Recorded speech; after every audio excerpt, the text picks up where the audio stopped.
Jo, pejgamberi sallallahu alajhi wasallam ka qenë shëmbëltyrë e plot.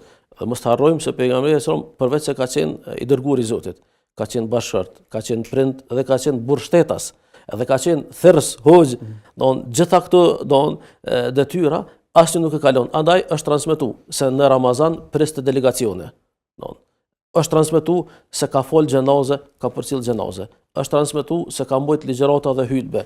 Është transmetuar se gjitha obligimet që i ka pas ka arrit me kry dhe të njëjtën kohë ka qenë i angazhuar në adhurimin e Allahut, me arrit tek kënaqësia e Allahut. Dhe kjo nuk kupton shumë naim, sepse shpesh herë shohim tek ne si duket gjeneratat sado që vijnë e lypin komfortin më shumë, ne them vëllai në Ramazan e di se paralizojmë jetën. Edhe kjo nuk është koncept që prej neve është kërku që na me paralizoj jetën, po krahas nuk e ka paralizuar as pejgamberi alayhis salam. Se ka paralizuar. Nuk ka kërku diçka të tillë, as me shembulltyrën e vet na ka treguar të kundërtën. Na tham se është marrë në Ramazan, ka prit delegacion në Ramazan, ka mbajt hutbe, ka përcjell xhenaze, do të ka gjetë ku për gjitha këto veprime dhe punë tjera, madje, ka bëu xihad në Ramazan. Bedre, është fitore e madhe, është arrit Ramazan. A themi tash me thonë, jo valla dërguari i Zotit shtyje luftën sa dolëm na në Sheval se pak na të lutën. Jo. Nuk ka pra ne po gabomi kur themi që në Ramazan valla, tu arsytu vetën disa punë që i eliminojmë ose i lamanash.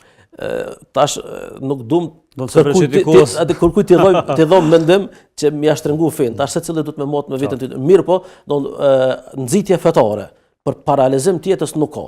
Realisht kemi vetëm nxitje që të jemi sa më shumë të angazhuar. Sot punojmë, edhe për dunjë edhe për ahiret, mirë po në Ramazan duhet më thon përparësi ahiretet. Unë këtë vet e kam mbajt në hutbë dhe kam thon me marr mësim pe të tjerëve.